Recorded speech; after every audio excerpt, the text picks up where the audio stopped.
Hello, and welcome again to Beauty from Brokenness. Today, I would like to discuss a subject or a topic that people don't really too much talk about, and that is the lonely feeling after you have lost someone that you're very close to. Um, when I lost my husband, of course, I was surrounded with family and friends, but when something happens and in our communities, the house is just flooded, with all type of people, all type of love is poured on you, and people continue to just pull in from the time when you actually lose someone until perhaps after probably about a couple of weeks, and then you kind of see a sense of normalcy. Whatever relationships you were having or how often you was talking to people and seeing people, they kind of return back to itself. It doesn't mean that you are not loved or thought of, but what it does mean is that the people who are there to support you, to comfort you, those people too had to return back to their lives. And so they're not there with you like they was when you first had that loss. But it doesn't mean they don't love you, because in the background of all of this, they are certainly praying for you. And from time to time, they may even drop you a letter or a card. They may even send you an email or a text message. They may call you. But when it's all said and done, as time go on, I just want to just be real clear and real about things. Um, you would get to a point where you feel um, loneliness, and um, not saying that the loneliness is signifying that it's time for you to go and do anything other than just continue to try to heal and continue to try to accept. um, there are different types of loneliness. Of course, losing a spouse would be different than that of losing a child. It's just totally different. It's just different. In my case, since we're talking about my story, me losing my husband was an open spot, perhaps for if I was interested, which even 5 years out, I have not opened up myself to dating or anything like that, even though some people know what's best for you, and never even been in your shoes. I've been told plenty of times, hey, Vonda, it's time for you to move on. It's time for you to reclaim your life. It's time for you to, get out a little bit more, perhaps start dating. Some has even told me that your husband won't want you to be this way. He won't want you to be sad. He won't want you to just be sitting around and not doing anything. So you get a lot of advice, and I, you know, I can't imagine, losing a child from the in the physical in the world, meaning that they are going to heaven as well. That's what I'm talking about. I will speak about the loss of a child, but not to death. Death is final, and any other type of loss can always be reclaimed. So, but still, it doesn't mean that you don't grieve whatever loss that you're experiencing. So, what I would like to say about loneliness is that continue to try to um, first of all, what we want to do is make sure that we're still seeking and we're praying and we are participating, trying to participate. If you're a very active person, and try to participate in some of the things that you used to be a part of or are a part of. I know that a realization really helped me.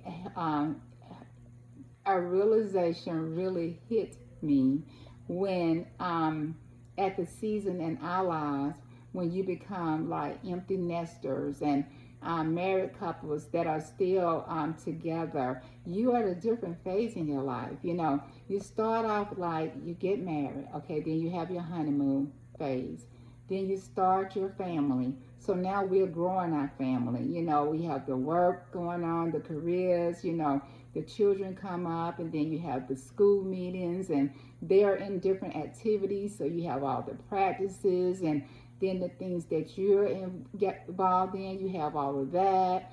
And then it's just a lot of busyness for years, you know, until you can get your kids up and out.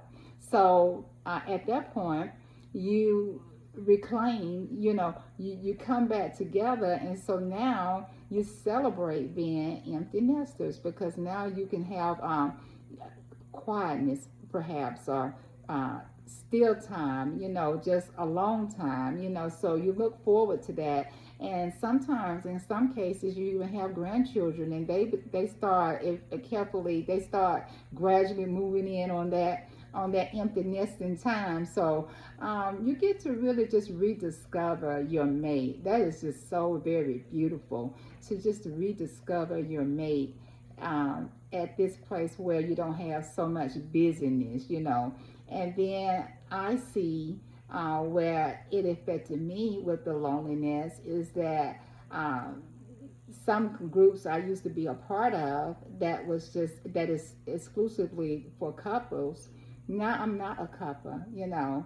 Um, my other half is gone. He's no longer here. So that makes me automatically, I'm not a part of that community anymore.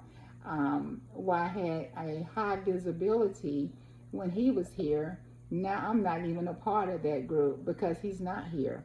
So that kind of hurt in a way, you know, when you see other people moving on and still doing things, but you can't be a part of that circle because you're no longer two, you're one. So that is a group or a club that I look forward to, you know, with doing different things, growing and sharing, you know, from couple to couple. That was a great place to be. But I guess now I'm in the singles club or the widows club. So, you know, it's different. And it brings on its own set of realization, number one, but it also signifies that at times I am lonely. You know, I'm lonely from in different areas. Andre was a huge football fan. No matter if the Falcons can beat a recreation team football team, he still was a diehard Falcon fan. When the Falcons should have been paying us to sit in those seats for season ticket holders, we were still there. The good years, even when they wasn't playing the best ball, but we had a lot of activity, just to be in the midst of the activity at the games was, it was just beautiful all by itself. You really didn't care whether they, well, I didn't care whether they won or lost, because we started out with the tailgating, you know, in the morning with your fish and grits, and you go in for the game, and then you come back out, and don't let them win. It's a real party for real then. So, and it never stopped. I mean, it just never stopped, you know. So that life, still now, you know, even though I could participate in that, whether I'm married or not, or coupled or not, but still that was his thing. And so it brings on a lot of great memories, great times, but also to think about the areas where the things that we shared, and now it's like I'm kind of restarting over again. And as I try to restart my over again, it really sometimes just really just set in the loneliness even more. When the Falcons didn't even play here, I can just be in another room, and I can just know if I'm hearing all this noise that's going on, I know that they're winning. His voice, his and my boys, they just how they engage with each other during football season. The house was just electrifying, you know, and to hear that noise, I miss it. I definitely miss it. And he also was a big basketball fan. So we all know that the basketball calendar is longer than football. And just to hear, he had this little thing, he wanted this set up, and he wanted the ball to be set up, especially on game days. He may want some meatballs or deviled eggs or angel eggs and snacks, so he can just snack and watch the game and things like that. So I miss that. I miss preparing it, I miss sometimes his friends coming over watching the game with him. And so it's just a lot of areas of pockets that it changed my life in a lot of ways. And loneliness is, even when I go to church, because where Andre used to sit when I first went back, I didn't really know. I thought about changing my seat because I kind of used to sit directly in front of him. And it took a while for me to kind of get used to, not really, or accepting not seeing him there. I put it that way. But I got through it. And but when I go to church, sometimes I am reminded that he's not sitting in that seat anymore. I don't think about it all the time like I used to, but that's a form of loneliness for me as well. His voice.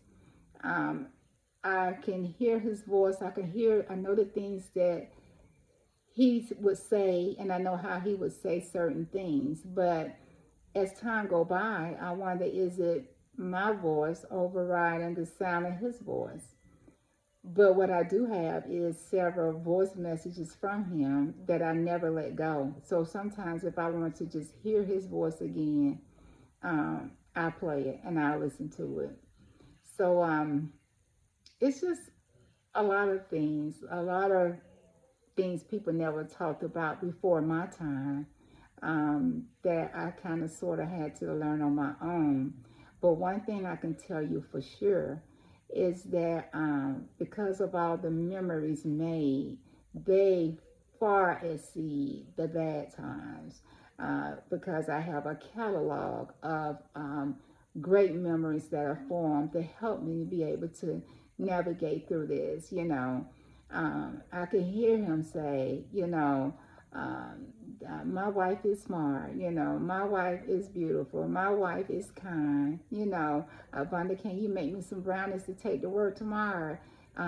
We had the list at work today to sign up for the Thanksgiving dinner, and I put you down for collard greens, and I'm like, why didn't you pick something easy? I mean, that's not necessarily easy, but you know what I'm saying, ladies. I'm talking about that don't require so much of me to get it ready.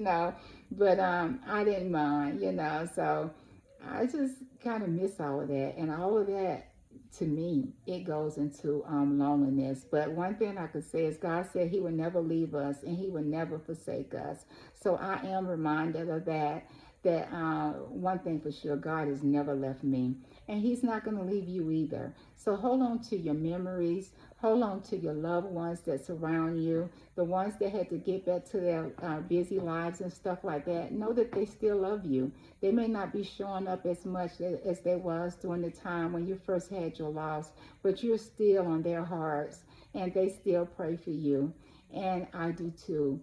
So I'm going to end this short video with just saying, continue to hold on. You're doing well. Just continue to accept the steps of grief, and do know that there will be more sunshine days for you ahead. I'm sending you much love. Have a great day, and we'll talk soon. Bye bye.